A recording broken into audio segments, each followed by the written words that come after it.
Today, we're talking about something that can seriously change the way you speak English. Not grammar rules, not long vocabulary lists, and definitely not those textbook sentences that nobody actually says in real life. Right?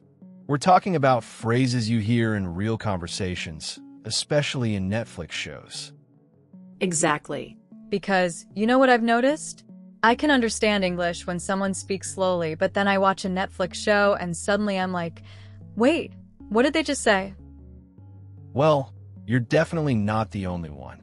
And honestly, one of the biggest reasons is that native speakers don't always use the English you learn in a classroom. Yeah.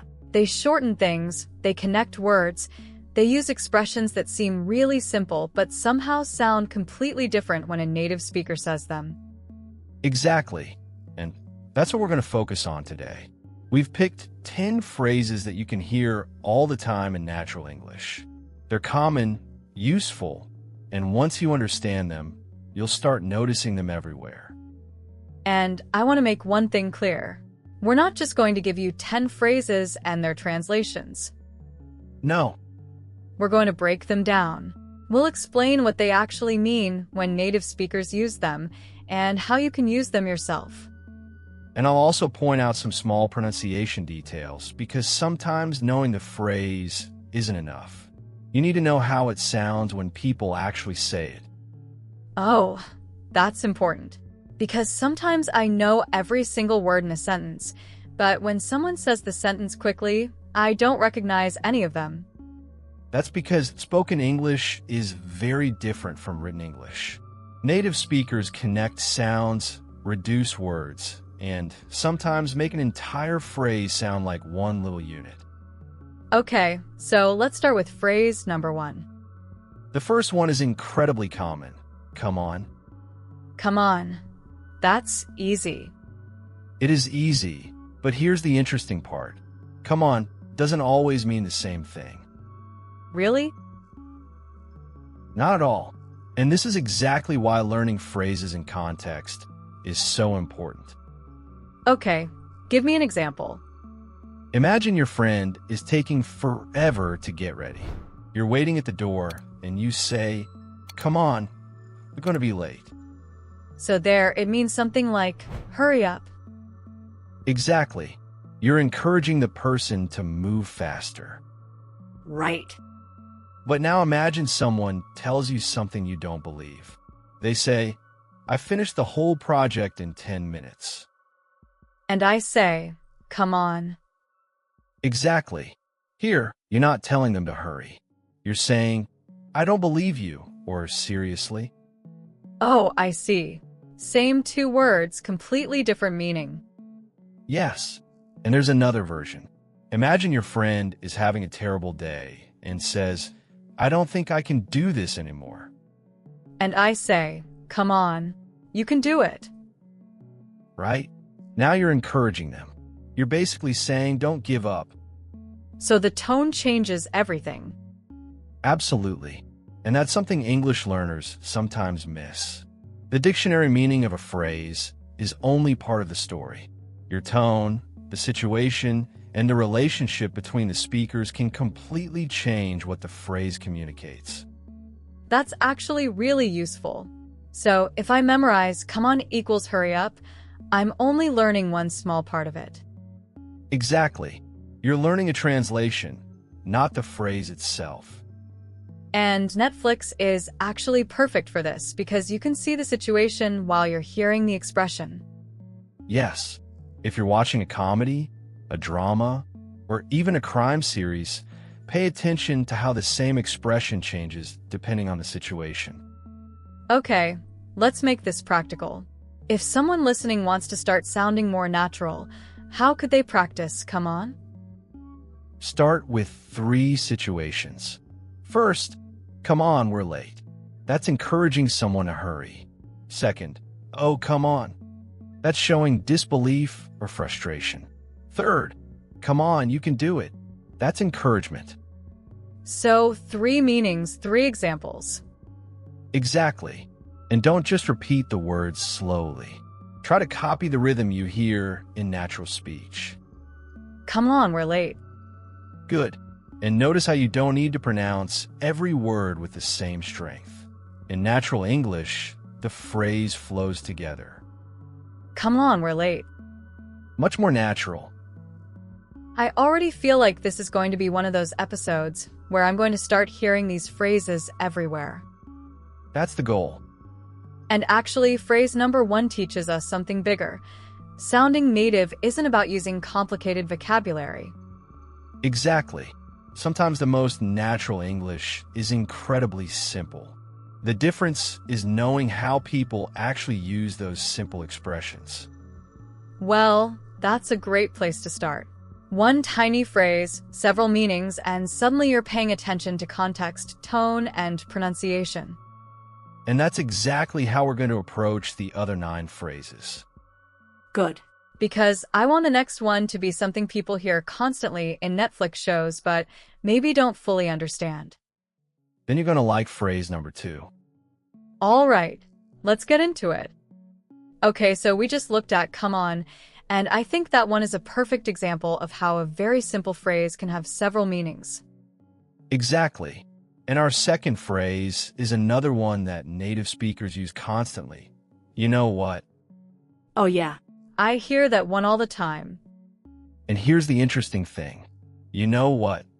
Doesn't always mean that the speaker expects you to actually know something. Wait, what? Right? Sometimes it's just a way of introducing a new thought, changing your mind, or making a decision. So if I say, you know what? Let's go. I'm not asking you if you know what. Exactly. You're basically saying, I've made a decision. Let's go. Okay, that makes sense. Imagine you're in a restaurant with a friend. You look at the menu and say, I was going to get the pasta, but you know what? I'll have the burger. So there, it means something like, actually, I've changed my mind. Yes, and native speakers use it all the time because it makes the conversation feel spontaneous. That's interesting.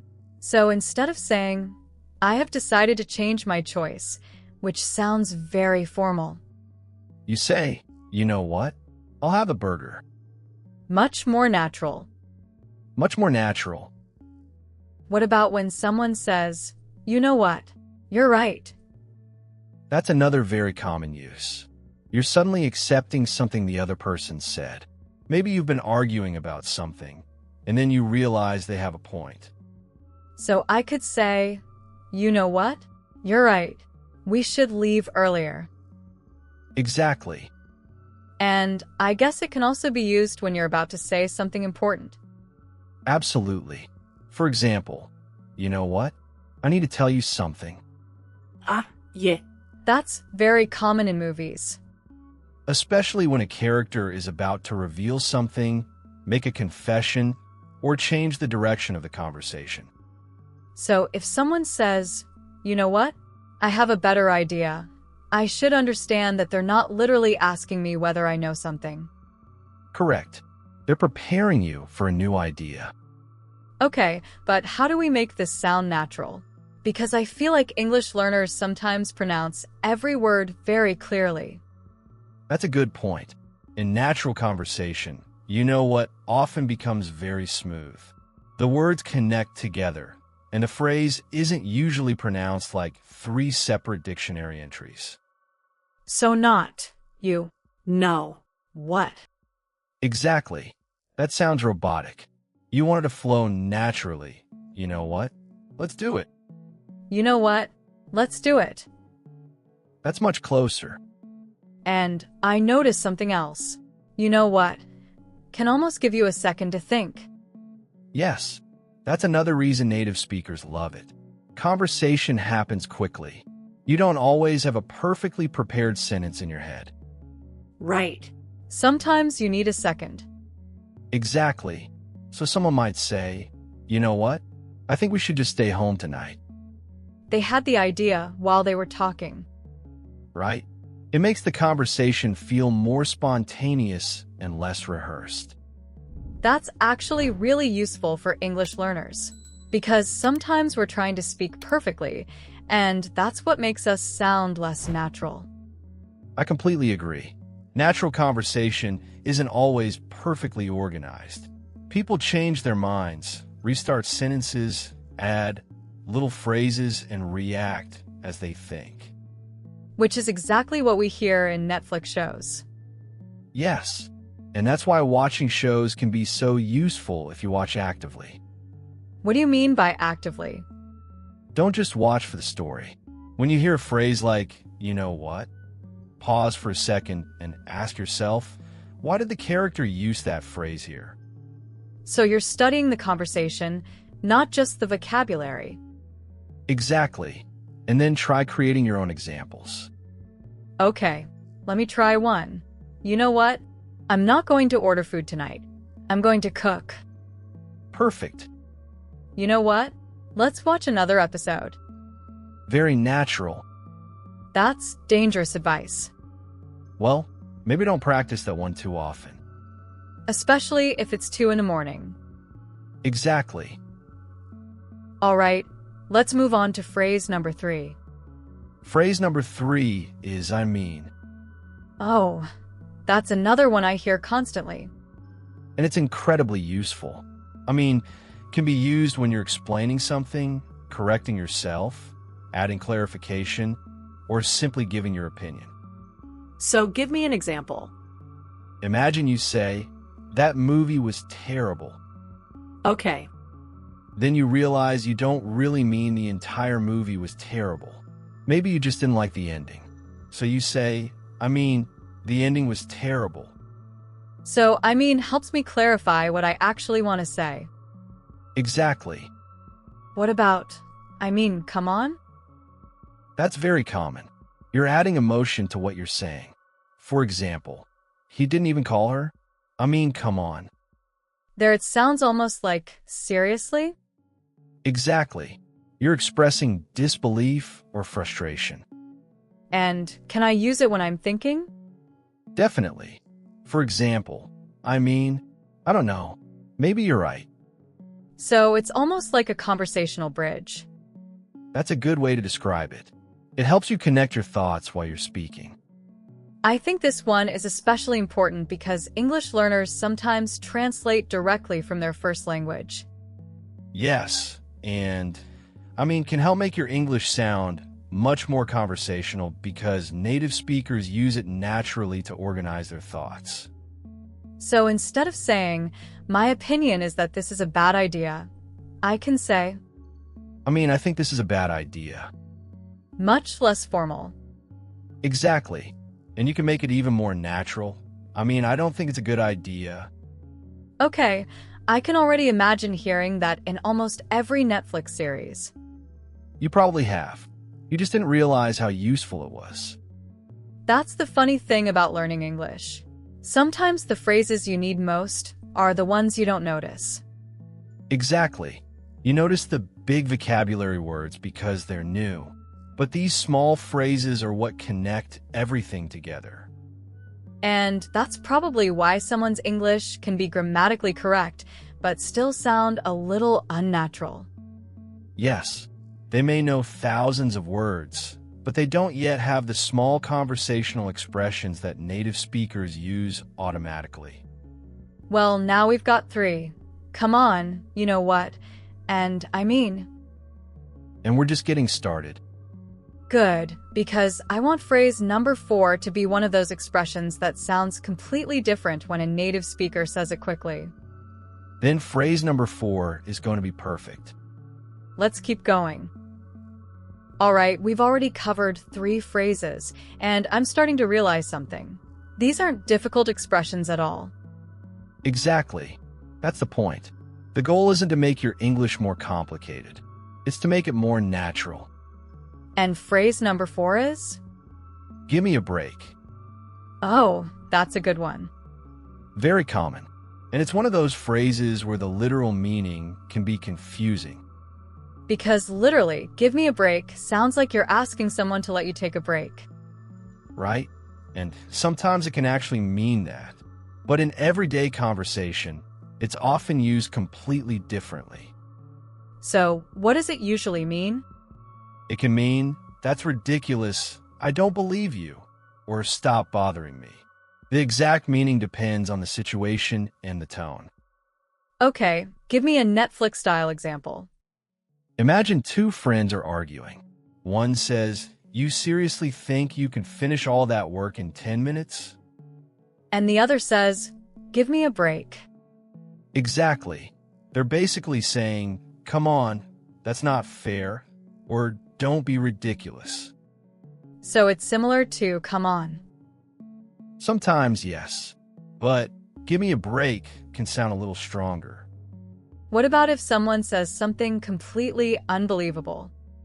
You could say, "Oh, give me a break. You expect me to believe that." Okay, that's very natural. And you can also use it when someone is criticizing you too much. Imagine your friend says, "You were 5 minutes late again." And I say, oh, give me a break. It was only 5 minutes. Exactly. I can already hear a character saying that in a comedy. Definitely. It's especially common when someone is annoyed, but not necessarily seriously angry. That's important, because if I say it to my boss, it might not have the same effect. Exactly. You have to understand the relationship. "Give me a break" is casual. It's something you'd normally use with friends, family, or people you're comfortable with. So maybe not during a formal business meeting, Probably not. unless the meeting is going very badly. Then you might have bigger problems. Fair enough. Now, there's another meaning worth knowing. Sometimes "give me a break" really does mean "let me rest for a moment." Like, I've been working all morning. Give me a break. Exactly. But even there, the tone matters. Okay, and what's the next phrase? I'm just saying. Oh, I know this one, but I have a feeling it doesn't always mean exactly what it sounds like. You're right. "I'm just saying" is often used after someone makes a comment that could sound critical or confrontational. So someone says something and then they add, I'm just saying. Exactly. Imagine you tell your friend, "Maybe you should check the instructions before you start." And then I say, I'm just saying. Right? You're trying to soften the criticism. But sometimes it actually makes the criticism sound stronger. That's the funny thing. The words sound harmless, but the context can make them sarcastic. Give me an example. Imagine someone says, "I don't think your plan is going to work." And the other person says, why are you always so negative? Then they respond, "I'm just saying." Ah, So they're basically saying, I'm only pointing out what I see. Exactly. And I can imagine someone saying, I'm not trying to be rude. I'm just saying. Yes, that's extremely natural. So if I want to sound more conversational, I could say, I'm not saying you shouldn't go. I'm just saying you should think about it. Perfect. That's actually useful because it lets you express an opinion without sounding too direct. Exactly. English can be very indirect sometimes. Native speakers often soften opinions instead of saying exactly what they think in a very direct way. But I'm just saying can also be sarcastic, right? Absolutely. Imagine your friend buys a jacket that looks terrible, and you say, "Well, I'm just saying, maybe the red one was better." That's polite on the surface. Very polite. But the message is obvious. Exactly. Okay, phrase number 6. My bad. I like this one. It's extremely common in casual American English. And it basically means my mistake. Exactly. But it's much more casual. So, if I accidentally send you the wrong file, I can say, my bad. Yes. If I forget something, My bad. I completely forgot. if I walk into the wrong room, Oh, my bad. that's easy. It is. But there's an important detail. Don't use it in every situation. Because it's informal. Exactly. If you make a serious mistake at work, saying my bad might sound too casual or even careless. So it's perfect for friends and everyday situations. Right? For example, your friend says, "You said we'd meet at 8. My bad. I thought you said 9. Very natural. I noticed something else. These phrases are short, but they help conversations move really quickly. That's one of the biggest secrets of natural spoken English. Native speakers rely heavily on short expressions that communicate attitude, emotion, and reaction. So instead of constructing a long sentence every time, you have these little building blocks. Exactly. My bad. Come on. Give me a break. They're conversational tools. And if you're watching Netflix, these are the phrases you should actually be listening for. Yes. Don't worry if you don't understand every single word. Start noticing the expressions that come up again and again. Because once you recognize them, listening becomes easier. Exactly. Your brain starts treating the whole phrase as one familiar unit instead of trying to translate every individual word. That's probably why repeated listening is so powerful. Absolutely. The first time you hear a phrase, it might sound fast. The 10th time, you recognize it instantly. All right, we're halfway through our list now. Almost. Almost. And I think the next few phrases are going to be even more interesting because we're getting into expressions that native speakers use to react to situations. Exactly. And some of them are incredibly easy to start using immediately. Perfect. Let's save those for part 4. All right, we're back into it, and we're getting to the really interesting part now. We've covered 6 phrases already, and honestly, I think these little expressions can make a huge difference.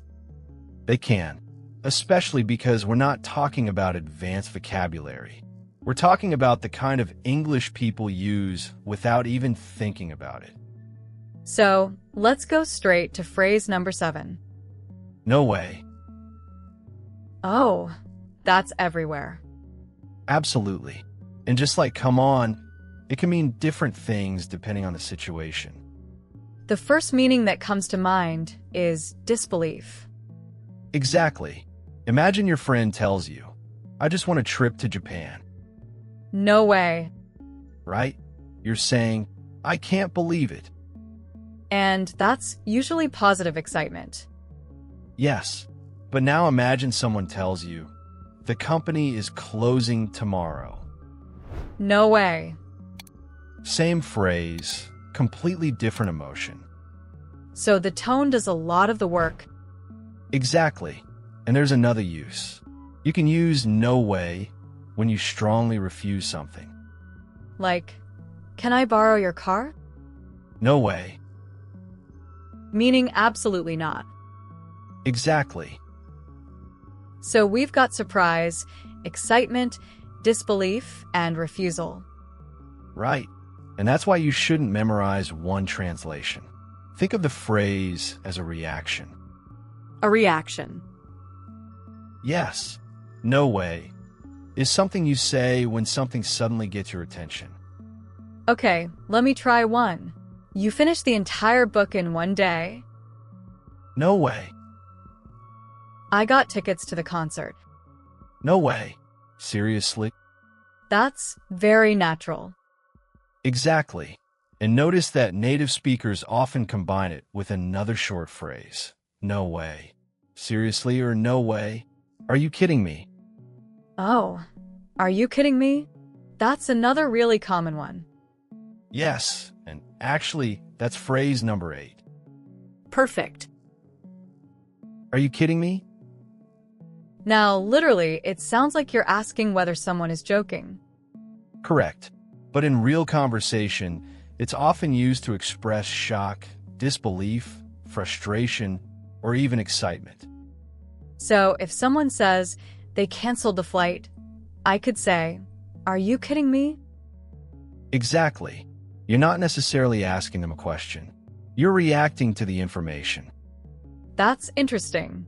So the sentence looks like a question, but functionally it's more like an emotional reaction. Exactly. What about something positive? Imagine you open your email and discover that you've been accepted into your dream university. Are you kidding me? Right? You're excited because you can't believe it. So it doesn't automatically mean something negative. Not at all. And I guess the pronunciation matters here too. Definitely. In fast speech, "are you" can become very compressed. You might hear something closer to "are you kidding me?" Are you kidding me? Exactly. That's why learners sometimes don't recognize it. Because the textbook version and the Netflix version sound like two different sentences. That's a great way to put it. So when I'm watching a show, if I hear something like, "Are you kidding me?" I should recognize it as, "Are you kidding me?" Exactly. And then there's another phrase I hear constantly. "You're kidding." Yes. Very similar. So, what's the difference?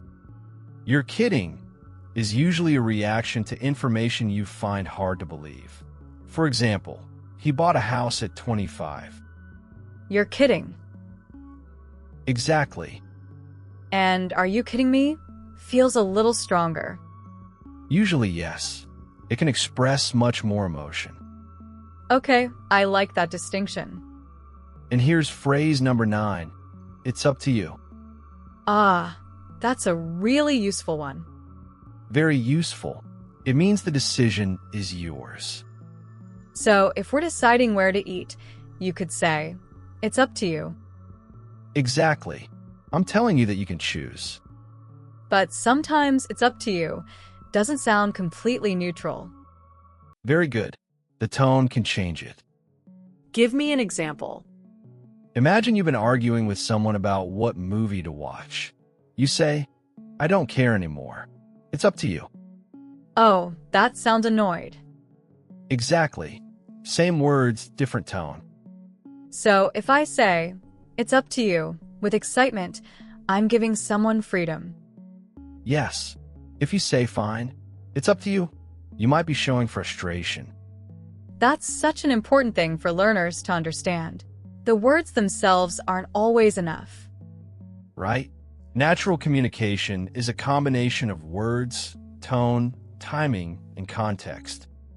And this phrase is also useful because it's much more natural than saying, "You can make the decision." Exactly. "It's up to you" is short, natural, and very common. Let me try a conversation. Go ahead. Where should we go for dinner? I don't know. It's up to you. Pizza?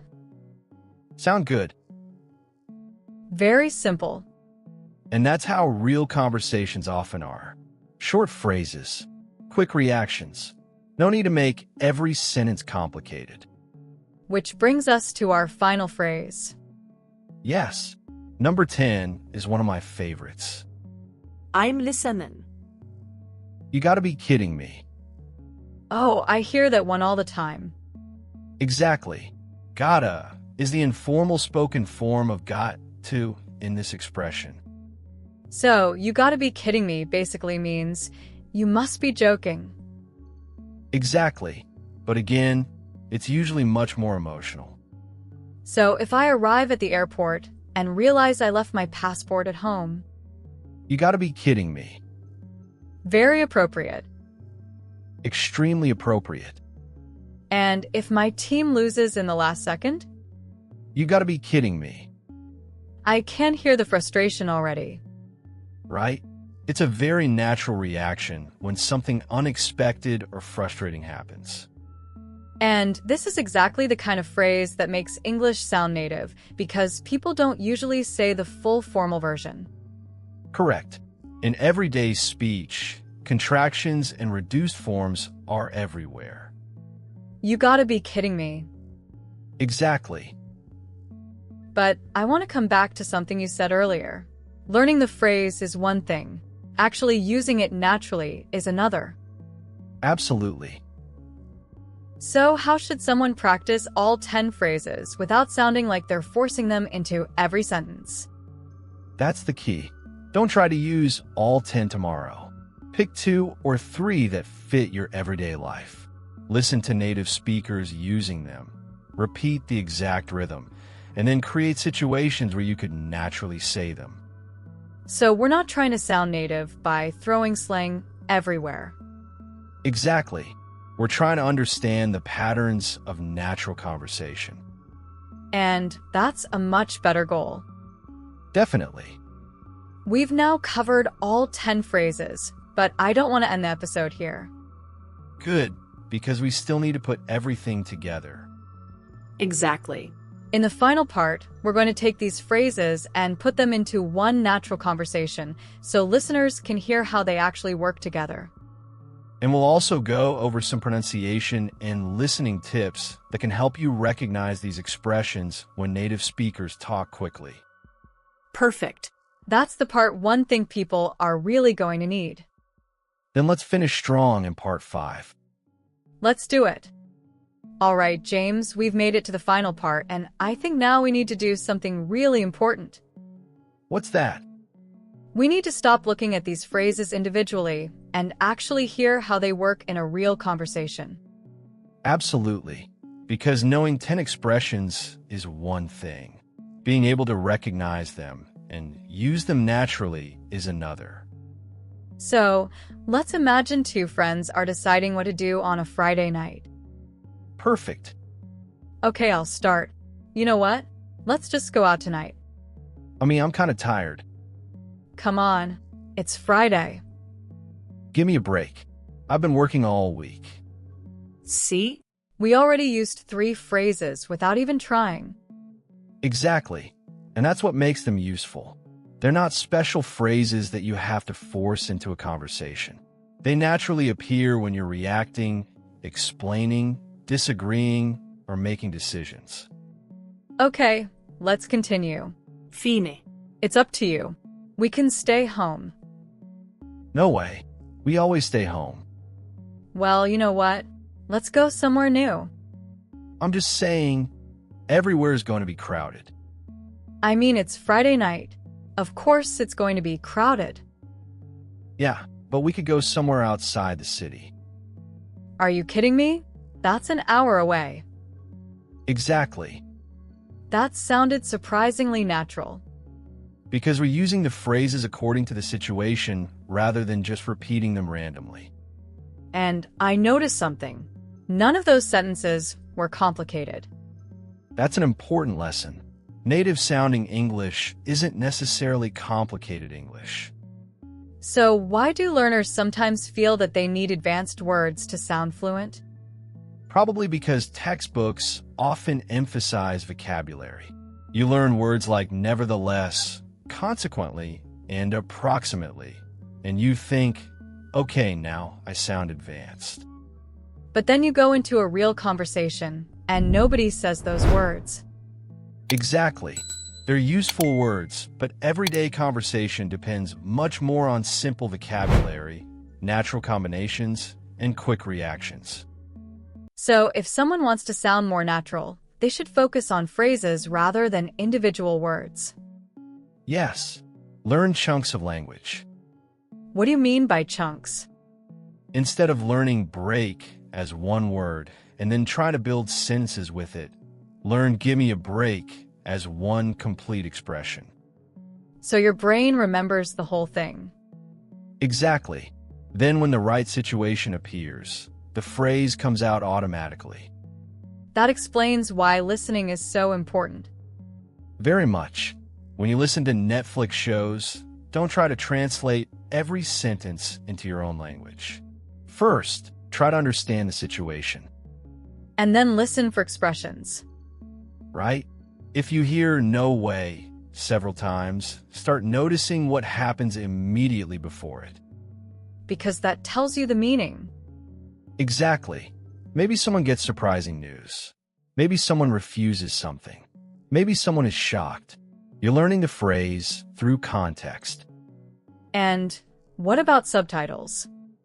Subtitles can be extremely helpful if you use them correctly. Meaning? If you're struggling to understand a scene, watch it once with English subtitles. Look for the phrases we've discussed. Then watch the same short section again without subtitles. So you're training your ears. Exactly. Your goal is to eventually recognize the phrase from the sound alone. Because "are you kidding me" might be easy when I read it, but much harder when someone says it quickly. Right? You might hear, "Are you kidding me?" Or even something that sounds shorter because the words connect. And "you gotta be kidding me" is even faster. Exactly. Spoken English is full of reductions. Let's talk about one more thing: pronunciation. Sure. If someone listening wants to practice these phrases, should they repeat them slowly first? They can start slowly, but they shouldn't stay there. Once you know the words, practice them at a natural speed. So not just memorizing the written sentence. Right? Copy the rhythm. Copy where the speaker puts emphasis. Listen to how the words connect.